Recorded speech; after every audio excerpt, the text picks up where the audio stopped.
fa hainao moa zay Le week-end de beat. Karakory moa pirotsika niany Rajason vendredi mariny niany tsy fomban-drana koa fazaran-draha amina iagnina amin'olo agny zao koa mivaha maresaky aby amindreo agny aminay koa tsy ambany lafa avy andro io olo samy manalazy arivariva amboro agny eya maresaky ambohipo agny eya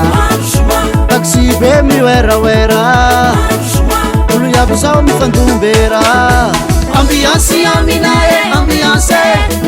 ambiance aminareo ambiance zoma magnifique samy mandefa mozika zoma manalazy olo jiaby mibalady moramora avao zalahy moramora avao zalahy aleo lamy fa ela le vomarandray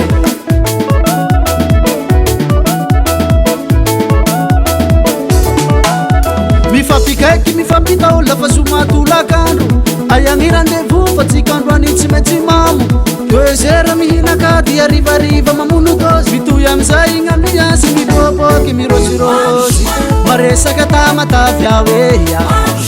tana fianara manalazy toliara malaza fa tsy miroro mazengady akotsy ambanin'olo ambiance aminay ambiance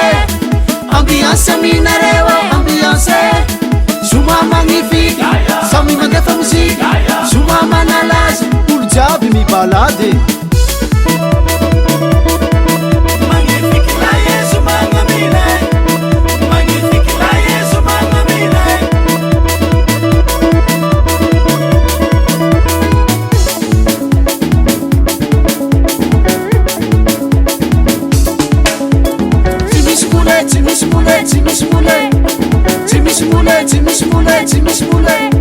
ambiance sisy kaloby atsika tsy misy mody mirosirosy tsy misy kozy ambiance sisy kaloby mirevirevy tsy misy vety milamina tsisy grevy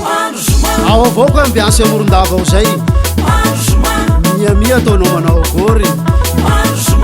aladin sambava zay mahatiaro anosy belville ao tegna zao ambiance aminay ambiance ambiance aminareo ambiance zoma magnifique samy mandefa mozika zoma manalazy olo jiaby mibalady